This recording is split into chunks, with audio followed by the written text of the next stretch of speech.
Լույսը հաղթելու է խավարի։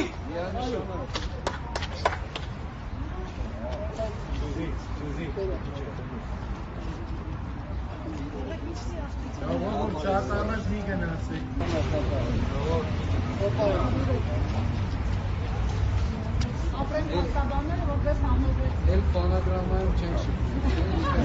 ինչպես կասեր Դավիթ Ամալյանը, բանագրամայում չենք շփվում։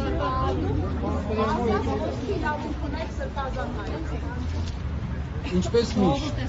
Գիտենք, որ դուք լրիվ իրագործողի Ինձ որևէ մեկը կյանքի առավելություն չի տվել, ոչ այս կալանքի փոխելով, ոչ չփոխելով, ոչ իմ ազատությունը սահմանափակել են կարողացել, ոչ էլ հիմա իբր թե փոխել են։ Բացարձակ ոչ մի բան, տեղի չի ունեցել իմ կյանքում որպես այդպեսին։